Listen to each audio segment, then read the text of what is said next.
Thank you for staying with us, everyone. The clamor for from different quarters that Justice Walter Onoren be confirmed as the substantive Chief Justice of Nigeria continues. Some Nigerians are already drawing ethnic inferences into the delay in sending Justice Onoren's name to the National Assembly. Nigerian president is from the northern region of the country, and the outcry in some quarters of more favored appointment to the north in key positions at the center keep growing every day. Justice Onoren is from the southern part of the country, and before he was declared acting CJN, he was the most senior member of the upper bench cadre. Maybe we should take another look at some of the key appointments made by President Muhammadu Buhari since he took office. Let's begin with the ones that have to do with security chiefs. If you look at it, from the Chief of Defense Staff, who is perhaps the only man from the south, and I mean, one of the people from the south, and the Chief of Naval Staff, the rest of the security chiefs are from the north. And people, if you break it down, you will see that there are several appointments from the north, about 5 or 6 of them, 2 from the south. If you look at President key staff that works closely with him, perhaps in all of these names that you will see right on your screen, only Mr. Femi Adesina, who is the special advisor to the president on media and publicity, is from the south. From the secretary to the government, to the chief of staff, to the aide-de-camp, to the chief personal security officer, to the senior special assistant on media and publicity, these major positions in the president key staff are from the north. If you look at other security-related appointments, from the National Security Advisor to the DG of State Security Service to the Comptroller General of Customs and Comptroller General of Prisons, all of these are definitely from the north. From Babagana Mongunu to Lawal Daura, Hamid Ali, Jafar Ahmed, all of these men are from the north. And so today, Justice Onoren has come out to say President Muhammadu Buhari should not be pressurized about appointment of a substantive Chief Justice of Nigeria. In a statement released from his office, he says, and I quote now, "Allow Mr. President Muhammadu Buhari, GCFR, a free hand to perform his constitutional duties concerning the appointment of a substantive Chief Justice of Nigeria." He went further to say, Honorable Justice Onoren believes the president does not need any threat or ultimatum to perform his constitutional duties and therefore dissociates himself from those individuals and groups making such demands on the president. End of quote. Let's speak to the matter now. Rights activist and legal practitioner Mr. Ebun Adegboruwa joins us now to speak on this matter. Many thanks for coming on the program. Thank you. Good evening. In the legal quarters, of course, these are political policy governance-driven decisions of government that we'll take a look at. I mean, you guys have your legal, the constitutionality of all of this matter. But could there be a reason you think that the president is not submitted the name of justice or any other person's name for that matter as a substantive CJN of the country? Well, we cannot fathom any reasons as we speak this evening. We are only watching the body language of the president, given his antecedents. He has stated since he assumed office that the judiciary is his headache. He does not believe in the rule of law. Has he said that? No, I say we are watching his body language. Okay. But he said indeed that the judiciary has been his headache. But I also say that he does not believe in the rule of law. And I give examples. The ECOWAS court gave a ruling, final judgment, no appeal, that Colonel Sambo Dasuki should be released on bail. The federal government has not respected that. The Federal High Court gave a judgment, final judgment, no appeal against it, that Mr. Sheikh Ibrahim El Zazaki should be released from unlawful custody along with his wife. That has not been obeyed. Honorable Justice Mohammed Idris gave an order in the Federal High Court in Lagos here that electricity tariff should not be increased. That order was flattered and stepped upon. Not only that it was increased, then it was also increased with darkness.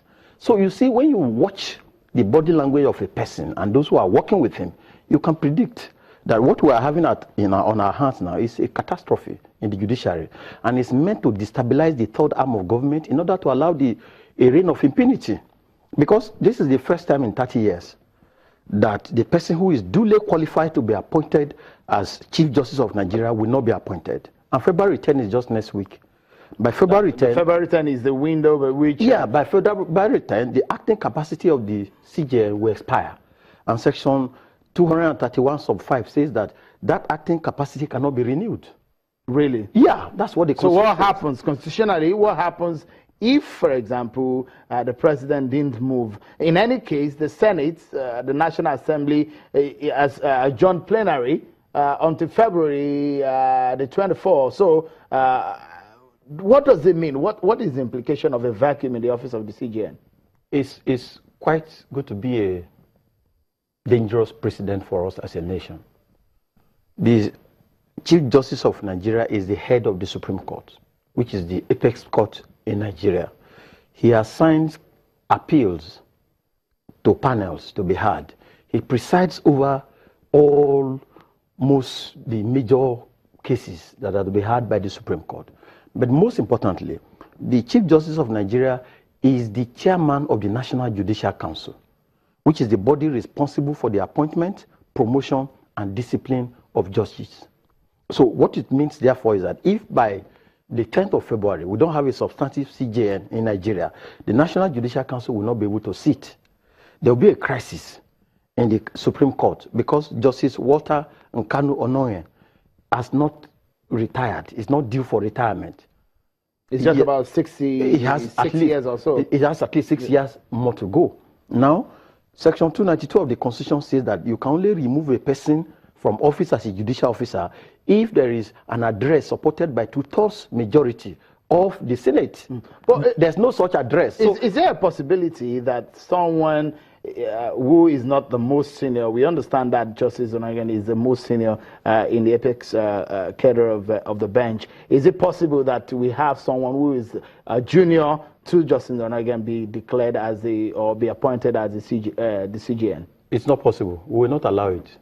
No. I mean, you will not allow it, yes. Or does the law say disallow the president not to do so? Within the legal profession, we work by law and convention, and it's part of law.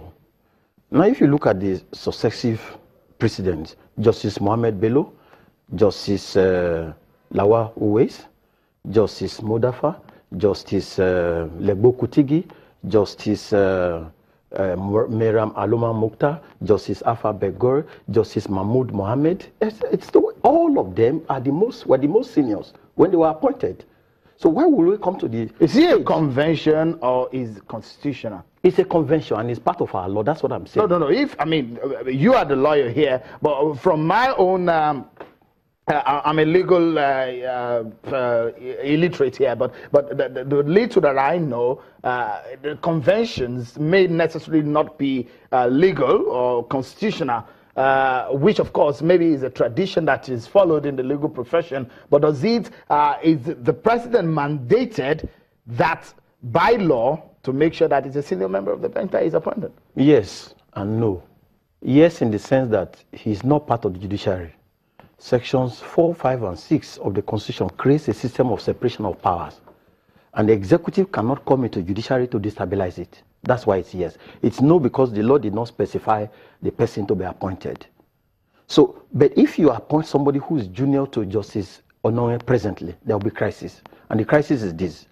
The CJN who is junior to him will be presiding because Justice Onoye cannot be on a panel hearing an appeal.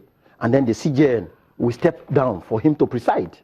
It therefore means that Justice Onoye will be at an appeal panel, hearing an appeal, and the junior CJN to him will be presiding over that appeal. What if, for example, the president, who is empowered to appoint to the National Assembly and send names to the National Assembly, is also the chief security officer of the land, and he sees something that we are not seeing as citizens of Nigeria? The president is not empowered to appoint. Please, let's not get this. No, but I mean, not. The NJC appoints and send the name to him, isn't it? Is that not the convention? This is the way it is.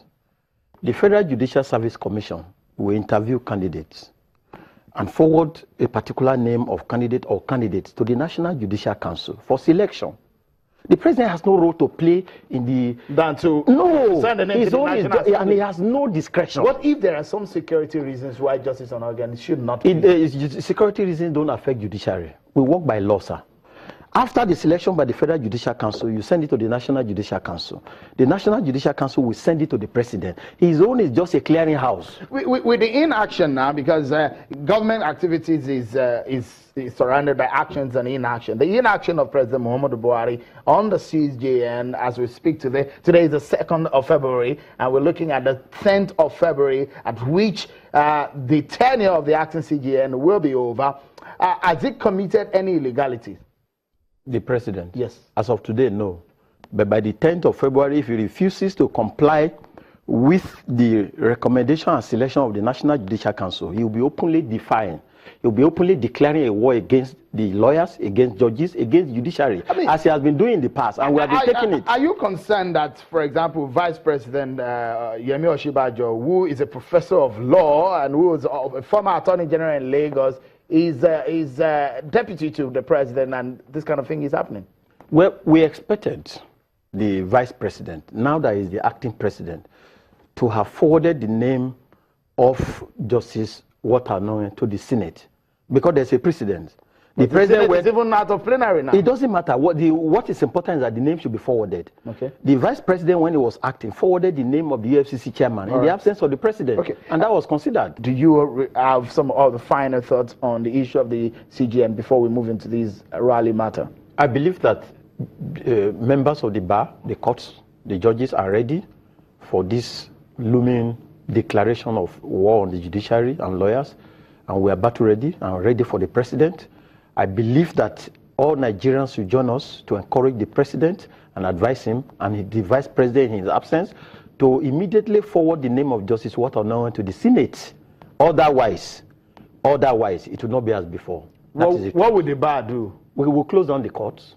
And what could be the implication? That's the end of governance. The judiciary is the only body that is holding government in this country. The executive has failed. The legislature has failed. The only place where you get results... When you say executive has failed, Mr. Adegboruwa? There's blackout everywhere. Budget... There's always been blackout for the past 2 decades. When I say executive has failed, governance has failed. Completely. I mean, can you tell me where the president is as of today? He said to Nigerians that he's gone to London. So look, there are pictures to show that, Mr. Adegboruwa. I have no problem. We are praying and it will get better. But when it comes, before he comes, if he can't come before the 10th, he should give instructions for the name of Justice Onaogen to be forwarded to the Senate. All right. We will not accept any other candidates. All right.